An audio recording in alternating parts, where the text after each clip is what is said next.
Especially GCC Dubai പോലുള്ള countries നോക്കുകയാണെന്നുണ്ടെങ്കിൽ architecture, real estate focus ചെയ്തിട്ട് കംപ്ലീറ്റ്ലി അൺറിയൽ എഞ്ചിൻ ഡെവലപ്മെൻറ്റ്സ് ആണ് നടക്കുന്നത്. ഒരുപാട് ഹയറിങ്സ് ഉണ്ട്. ഒരുപാട് വിർച്വൽ ഷോറൂംസും VR എക്സ്പീരിയൻസസും അങ്ങനെ ഒരുപാട് ജോബ് ഓപ്പർച്യൂണിറ്റീസ് ഉണ്ട്. ഒരുപാട് പാക്കേജസ് ഇവർക്ക് പ്രൊവൈഡ് ചെയ്യുന്നുണ്ട്. What is the job security of an Unreal developer?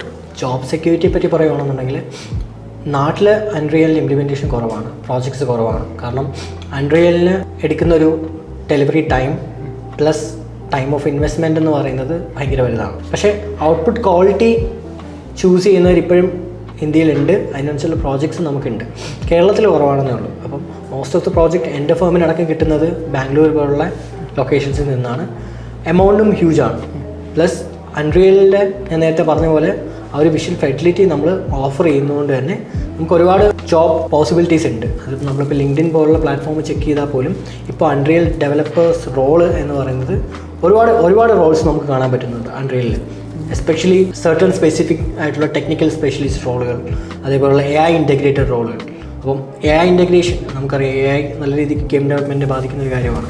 അപ്പം AIയുടെ ഇൻവോൾവ്മെൻറ്റ്സ് അത് അൺറിയലിൽ എടുത്തു പറയേണ്ടത് AI NPCs അല്ലെങ്കിൽ അൺറിയൽ ഓഫർ ചെയ്യുന്ന മെറ്റാഹ്യൂമൻ ക്യാപ്പബിലിറ്റീസ്. അപ്പം അത് ഗെയിമിൻ്റെ എക്സ്പീരിയൻസിന് നല്ലോണം ബൂസ്റ്റ് ചെയ്യുന്ന ഒരു ആസ്പെക്റ്റാണ്. അപ്പോൾ അൺറിയലിൻ്റെ മെറ്റാഹ്യൂമൻ പ്ലസ് AI ഇൻ്റഗ്രേഷൻ എന്ന് പറയുന്നത് ഓൾറെഡി എല്ലാ ഫീൽഡിലേക്കും ഗെയിമിഫിക്കേഷൻ നടക്കുന്നുണ്ട്. അതിൻ്റെ കൂട്ടത്തിൽ അൺറിയൽ എഞ്ചിൻ്റെ യൂസ് കേസസും വൈഡാണ്. ഇപ്പം ഗെയിം എന്ന് നമ്മൾ ഉദ്ദേശിക്കുന്നത് ഒരു PUBGയോ അല്ലെങ്കിൽ ഫ്രീ ഫയറോ ആണെന്നുണ്ടെങ്കിൽ അതല്ല കറൻ്റ്ലി ഇൻഡസ്ട്രി. ഗെയിമിഫിക്കേഷൻ എല്ലാ ഇൻഡസ്ട്രിയിലും ഉണ്ട്. അപ്പോൾ അതിപ്പോൾ പ്രോപ്ടെക് ആയാലും ഫിൻടെക് ആയാലും എല്ലാ മേഖലകളിലും, എസ്പെഷ്യലി GCC ദുബായ് പോലുള്ള കൺട്രീസ് നോക്കുകയാണെന്നുണ്ടെങ്കിൽ ആർക്കിടെക്ചർ, റിയൽ എസ്റ്റേറ്റ് ഫോക്കസ് ചെയ്തിട്ട് കംപ്ലീറ്റ്ലി അൺറിയൽ എഞ്ചിൻ ഡെവലപ്മെൻറ്റ്സ് ആണ് നടക്കുന്നത്. ഒരുപാട് ഹയറിങ്സ് ഉണ്ട്. അപ്പോൾ ഞങ്ങളുടെ ഫേം അടക്കം ഒരുപാട് പ്രോജക്ട്സ് ചെയ്യുന്നത് ദുബായ് ബേസ് ചെയ്തിട്ടാണ്.